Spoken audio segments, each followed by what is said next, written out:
Welcome back to another technical video. Today, I'll be going through your question, answering it, and hopefully finding that solution that you need. Guys, remember to stay just a little bit crazy, just like me, and hopefully find that resolution you're looking for. Now, let's continue on to the video.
And that's it.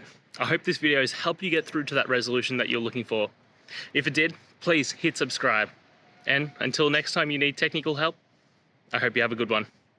Cheers.